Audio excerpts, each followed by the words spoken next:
Hello everyone, so this is probably my favorite video of this 1-400 series. This is the sci-fi ships. So this is an old spaceship called Zarkov's spaceship.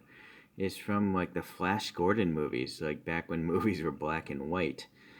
Or is it? Yeah, I'm pretty sure it was a Flash Gordon movie. So that's what we have here. Um, I can't even remember if I made this off a published dimension or not. Probably. Or I may have actually just. Maybe there were no published dimensions because this movie is so old.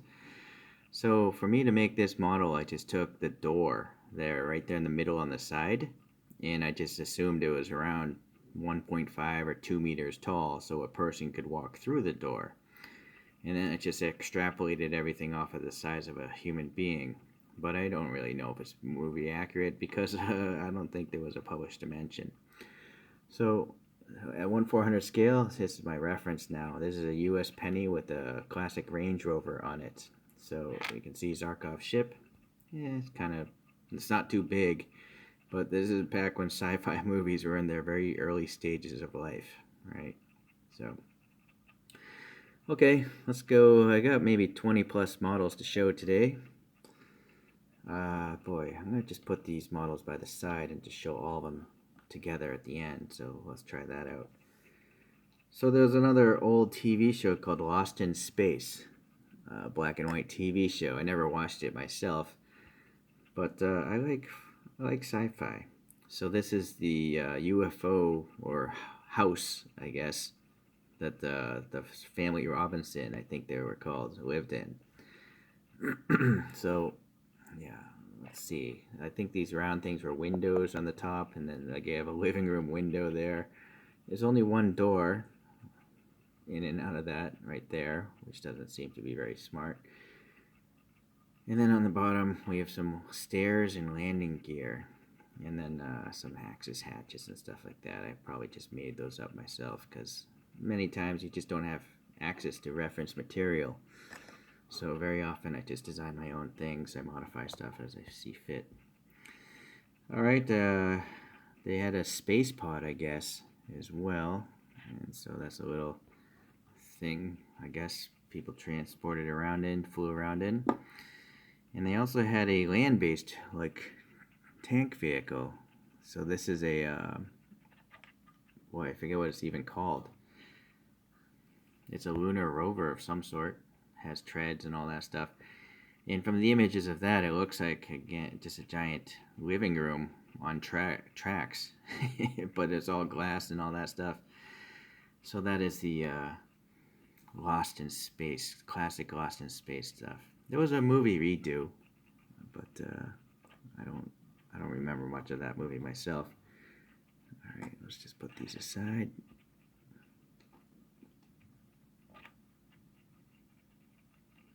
Sorry, I'm just arranging these so at the end you can try to see all the vehicles at once. Okay, I'm not sure if these are all in order chronologically by TV or movie date. They're just old to newer. So there was an old movie by Stanley Kubrick called 2001, A Space Odyssey. And this is the moon bus from that movie. Actually, in fact, let me switch over to a... Alright, I switched over to my pin post display so you can see this thing actually hovering above the surface of the moon with an oddly Range Rover below it. Alright, so funky styling, you know. Yeah, I think Sid Mead, the designer, futurist, might have designed some of these vehicles, but correct me if I'm wrong. These were from the 70s, this 2001 movie. Later on, there was a 2010 movie, which made no sense at all. It was a really boring movie. Okay, so that's the moon shuttle. In the very beginning scene of that movie, there was this Pan Am, which is an old airplane company, commercial airplane. They had this thing, the Pan Am shuttle. They went to like a space station. So that's what this guy is. And I guess it's called the Orion 3 shuttle from that movie. Naturally, I couldn't paint Pan Am. It's not gonna happen. But I was able to at least paint the windows and some of the vents and stuff. You might be curious what the bottom looks like. Yeah, so just some details there. Okay, well, I guess that's it for this one anyway. So it's a big one. This was a very expensive model due to its size and the materials I print this in.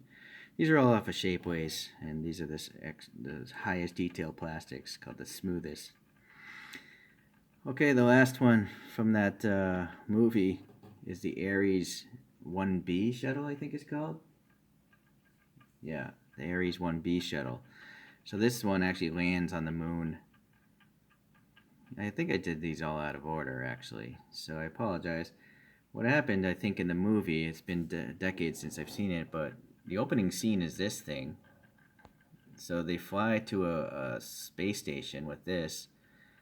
And I don't know, later on there's a scene where this maybe happens and it lands on the moon.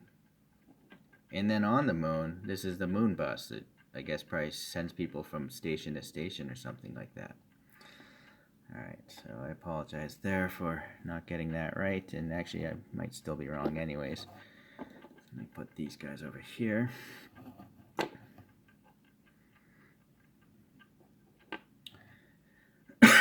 Okay, let's see.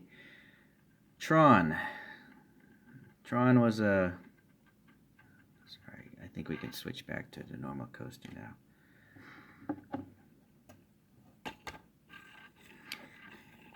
Jeff Bridges, a young Jeff Bridges, was in the movie Tron, where he entered a computer world, and this is called the Tron Recognizer. Big giant vehicle from that movie, and it stomps out things.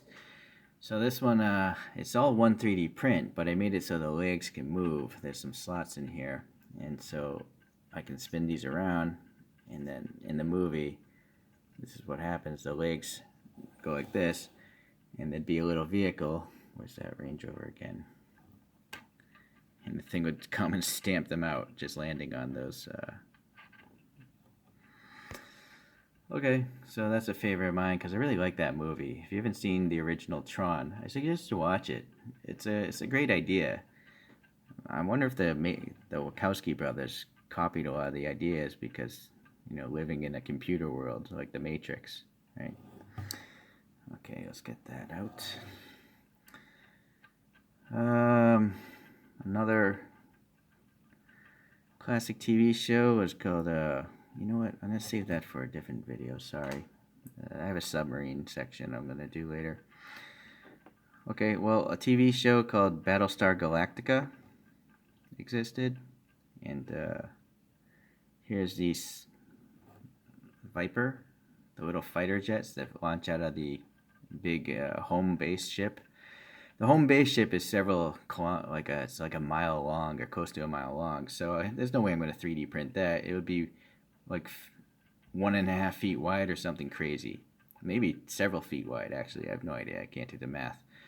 So these are the little fighter jets, single-seater fighter jets that fly out of there. And they're fighting this race of robots called the Cylons. And here's the Cylon Raider, as it's called. So the Cylon Raider actually has 3 robots inside of it. They're humanoid robots. So that's why the Cylon Raider is so much bigger than the Colonial Viper, it's called. All right. There was an episode where they went to, you know, some planets, and they had a little tank-like thing. I forget what this thing was called. Boy, what was it called? The Land Ram. They called it the Colonial Land Ram, I believe. I added a lot of extra details to this one. The original movie prop, you know, it ran. They had actors inside of it, but it had such a plain top, you know, because it was a TV prop, probably on a budget. I just added a whole lot of extra details myself. Okay, and then the last big one is the Colonial Shuttle. So this is a shuttle that takes people from the big base ship, the human base ship, to, you know, planets. And boy, that was a real tough model, a time-consuming model to build in the CAD program. I'll show you the bottom of these things actually. I got 2 peg holes here if one wanted to put them on a pin and display them flying. And then these are all painted with Tamiya paints and weathering stuff. Here's the Colonial Viper's got some landing gear. Seems to have like wheels on their landing gears. And then I don't think I've ever seen a lander model in the TV show. I don't recall. But I just saw an image of it online, so I just decided to make one. I do have a variation without the landing gear of both of these smaller ships. And then you have the peg hole on the bottom if you want to display them flying through space or whatnot. Alright, so let's get a sense of scale on these guys. Yeah, so that Colonial Viper is pretty small. Okay. So let me put these guys aside.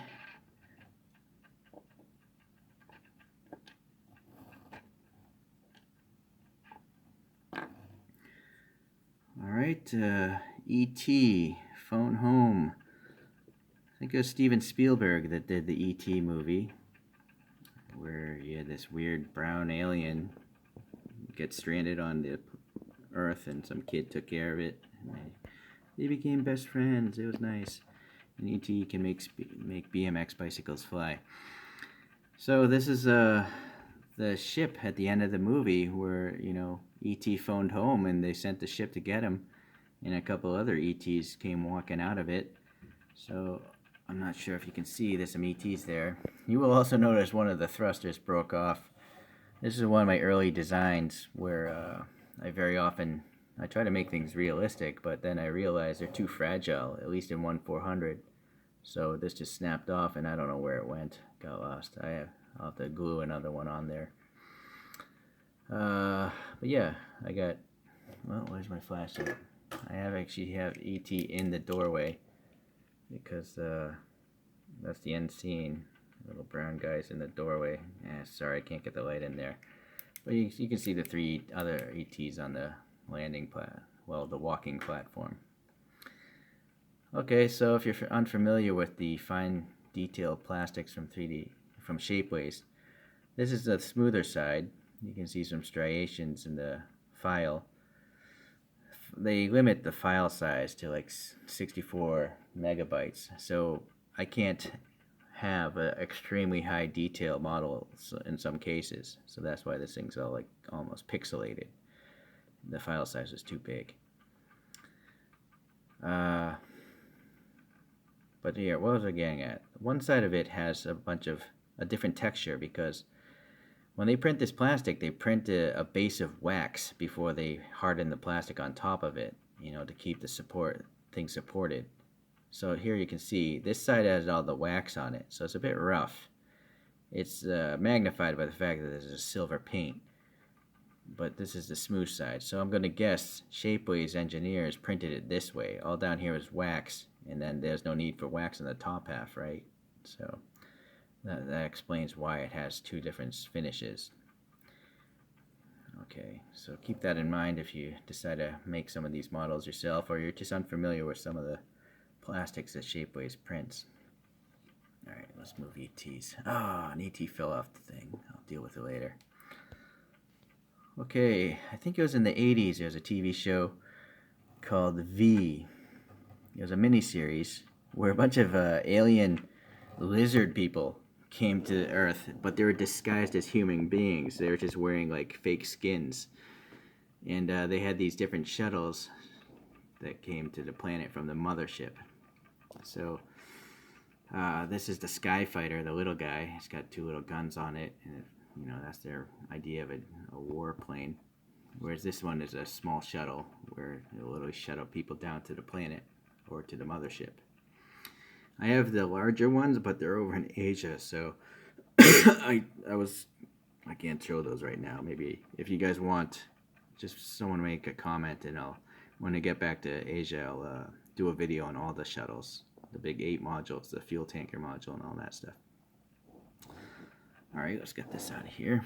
I have to move the phone out of the way because this thing's too close to it. Boy. I think I have to go back to the Peg one because there's another movie from the 80s, I believe, called The Last Starfighter. They only made one film. It was kind of a cult classic. And that movie was like the early days of computer graphics. So this spaceship in that movie was all done with CGI. You can obviously look this up on the internet. I don't know what this thing was called, this spaceship. I can't remember. But it's a really funky design. Right? Let me see if I can find the name of it. Oh, it's called the Gunstar. So, yeah, it looks like a weird duck-billed something. It's just, I don't know, I could never think of this design myself. Alright, so it's looking a little rough, right? But that's intentional. It's supposed to look like an old spaceship. Although in the movie it looks quite clean because of the early days of computer graphics where they didn't actually weather anything. Anyways, you might want to look it up on YouTube there. I'm sure there's a good scene of this ship, the Gunstar. Actually, the Gunstar actually starts or lands in this vertical position. But I don't know what kind of landing gear it had. So anyways. Alright.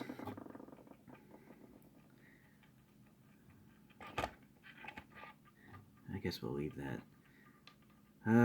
Boy, I guess next in line would be the movie, boy, what is it? Watchmen. Zack Snyder, I think, made that movie. Sorry. There we go.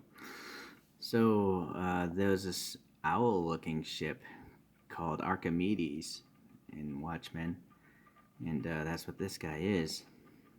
So, I like that movie quite a bit. It's cool. I like Zack Snyder films. Sucker Punch and stuff like that. Okay, so this ship's pretty small, actually. Alright. And then, I guess, the next movie would be Interstellar. So this is the Ranger, it's called, where they go to that watery planet and they get lost in time. So it's a really funky design. The bottom is just, black for heat shielding, I guess. But it's just like a weird doorstop of a design. There we go. But my much favorite ship is called the Lander. So I think this is the one where they went to a planet and set up like a base camp or something like that. So they're actually images of the real movie props. That's where it got decided, that's how I added a lot of these details. There are no drawings of it. With no actual drawings of a model, it's very difficult to put in a CAD program, because when you take photographs in perspective, you don't know the length of a certain edge. So it took a long time for me to get it to this state where I think it looks relatively close to the actual images you see online of it. So I bet this thing took 60 hours for me to model. So that's why I guess I have a appreciation for it. There's a big peg hole in the base of it, so it can float about. So Christopher Nolan, I think, was the director of this movie, and really funky ship designs. I don't know who came up with these designs, but these are things I could never think of. So that's one reason why I like space movies, just the designs of the props and vehicles. Oh, I forgot. I built the TARS. Even those TARS robots, which look like 4 sticks stuck together, I could never think of that. It's so simple, yet so different from what you think a robot should look like, right? Just a bunch of 4 sticks stuck together, and yet they can walk and have arms come out of them and stuff. So, okay, so TARS, the Ranger, they're not very big. This is definitely a little bit bigger, but okay, that's that one. I'm wondering, no, I am gonna need this pin again, so these guys here. Alright, the last three are Star Wars. So I like Star Wars Rebels, which is a CGI computer animation, the Star Wars franchise. And this is called an Imperial Troop Transporter. And there's an episode where they actually decide here those three things hold people. They're transporting prisoners in that episode. And then it's got turrets on the front. It's kind of like a tank, the tank transporter, but it's supposed to hover across the ground, of course. And then The Mandalorian came about. I watched only the first season. And again, there was no published drawings or dimensions or anything. So this model might be quite off. But I just looked at the first few episodes, and this is what I came up with. I don't know. Obviously, there's probably a bunch of little panel line details that are totally wrong. Because, you know, in the TV show, the ship is moving fast. You can't, if you pause the video, it's blurry in most cases. Because, you know, they're not taking still images of this thing. And there aren't many images of it from the top or the direct bottom. So I had to make up a lot of panel lines and stuff like that. This is actually one with landing gear, and the landing gear broke off, so I just broke both of them off. And this, I consider this to be my flight mode one. So that's a big pin hole on the bottom of this one, which I shall put on this pin display. There's a bunch of wax in that hole. That's what you saw in there. But this is the actual lander one that actually has the landing gear intact. Yeah, so this one has a pretty big hole on the bottom, so it's very stable if you want to put it on a peg.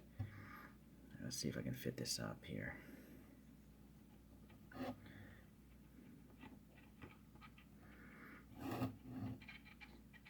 Okay.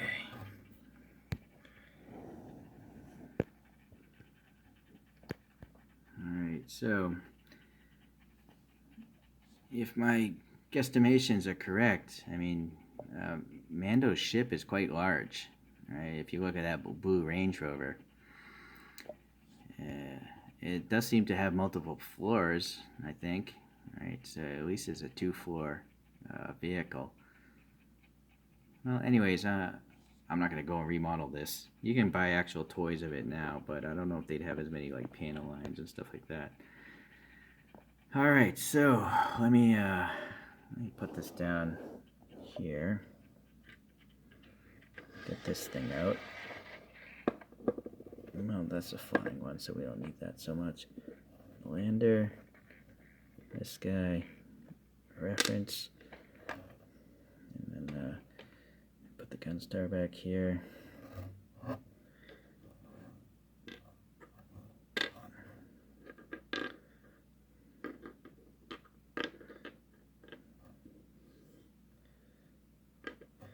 Okay, I guess that's good enough. All right, you don't want to watch me all day play with my toys here. So that is a bunch of sci-fi ships that I really enjoy. You know, I think they look cool. Anything from this really basic Lost in Space flying saucer to, you know, I really love this one. Mainly because I put so much work to it. This didn't actually take too long to make, but I also like it because, again, that original Tron movie was really cool. So check it out. Alright, that's it. Long video today. Maybe when I get back to Asia, I'll round up the other sci-fi ships that I have. I have some more being printed, I think. Alright, I'll talk to you later. Thanks for watching.